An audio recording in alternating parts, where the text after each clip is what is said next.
hardcores.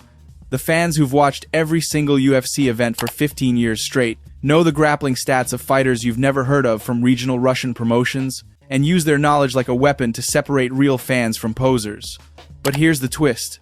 These ultra-obsessive encyclopedias are burning out. After watching 50-plus cards a year since the ESPN deal, they're skipping events now. The irony? The most dedicated fans have become so exhausted from watching everything that they've regressed to only tuning in for major cards, exactly like the casuals they once mocked. They've lived long enough to become the villain. Casuals, the just bleed crowd who only want knockouts. They show up for Conor fights, scream stand up when grappling happens, and think ground fighting's boring. But the origin of casual fandom is absolutely mental. The most iconic casual fan moment came from James Ladner at UFC 15 in 1997. Shirtless, drunk, with just bleed painted across his chest. Before MMA, this bloke literally organized illegal backyard fights for 10 grand prizes, bet on cockfights to the death, then went to prison. Now he's an accountant. Casuals hate grappling because they can't understand what's happening. They just see two guys rolling around and complain it's boring, even when legitimately elite technique is on display.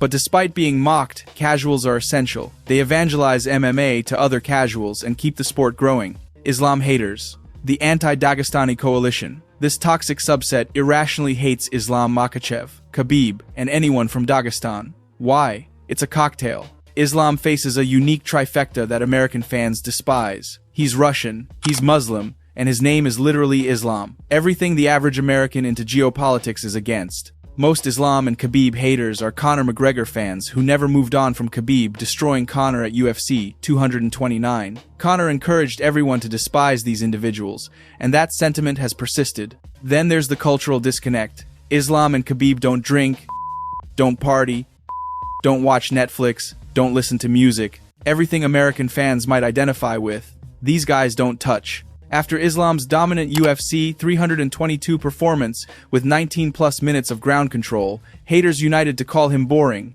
even though his grappling was technical perfection. The racism, Conor delusion, and boring grappling debate create a perfect storm of hatred. Conor believers.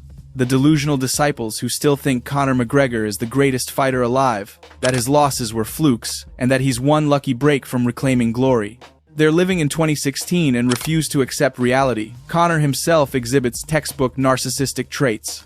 Years after Khabib, he still says I won 2 rounds and focuses on illegal strikes as his success markers. Psychologists explain this as moral rationalization. When you're emotionally invested, admitting total defeat threatens your self-worth, so you reconstruct reality. Conor claims the overhand that dropped him was lucky and that he didn't have a scratch. His fan base has shifted from confident Irish underdog supporters to fans coping with delusion. After the broken leg incident where Conor threatened to kill Poirier and his wife in their sleep, many finally turned on him. But the believers remain, a case study in cognitive dissonance and how fandom becomes cult-like. WWE Fans. The scripted violence crossover crew who came from pro wrestling, love spectacle and trash talk more than actual fighting, and often struggle to understand UFC outcomes aren't predetermined storylines. Brock Lesnar is the only person to ever hold both a UFC championship and WWE world title. He became UFC heavyweight champion in just his 4th fight in 2008. Proved WWE fans would follow legitimate combat, then bounce between both worlds. But most WWE to UFC transitions are disasters. CM Punk is the most infamous. Signed with UFC despite 0 fighting experience, got destroyed in 2 minutes by Mickey Gall via rear naked choke, then lost again.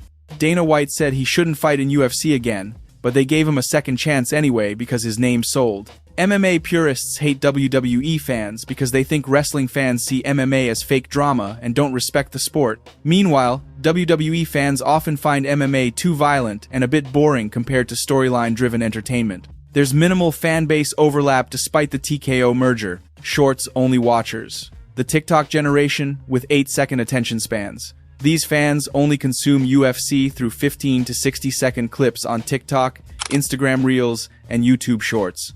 They've never watched a full fight, don't know weight classes, and think UFC is just a highlight reel sport. Studies show average attention spans on screens dropped 30% in 2 decades. TikTok's infinite scroll is literally designed to rot our brains and make concentrating for more than a few minutes feel like thinky-hurdy. UFC has leaned hard into short-form content across TikTok with 10 million followers, repurposing knockout highlights into viral 30-second clips with trending audio to capture Gen Z. People report opening YouTube or Instagram, getting sucked into shorts or reels for just one video, then losing 2+ hours scrolling mindlessly through 40-second clips. The format is addictive by design, hijacking dopamine systems. Shorts-only watchers see a brutal knockout but have zero context about who the fighters are, what the stakes were, or what happened before or after. They're consuming moments without understanding MMA as a sport. Dagistani Purists. The Khabib Islam cult following who worship anyone from Dagestan like religious figures. They spam social media, attack anyone who criticizes their fighters, and genuinely believe every UFC champion will eventually be Dagestani. The obnoxious fan base, treating them like literal gods that are beyond criticism, is probably the biggest reason they receive so much backlash. Weekly posts on Reddit ask, why doesn't everyone worship Khabib and Islam like we do? Dagestan, population just 3 million, has produced a disproportionate number of elite fighters. Khabib has 34 million plus Instagram followers, Islam has 11.6 million. The Muslim fan base, 2+ billion people globally, creates a massive devoted following that's unprecedented in MMA. Shockingly, Islam Makhachev has a massive female TikTok fan base creating thirst trap edits and fangirl content. Videos of Islam get comments like, "Islam, you take my breath away, and my hero keep taking my breath away." This is bizarre for a grappling heavy fighter. Dagestani fans spam social media in broken English, defending their fighters, attack critics with accusations of Islamophobia or racism, and flood comment sections. Their dominance plus obnoxious fan base creates a hate cycle where neutral fans start disliking them just from fan exposure. So which one are you? Let me know in the comments. And if you made it this far, hit subscribe.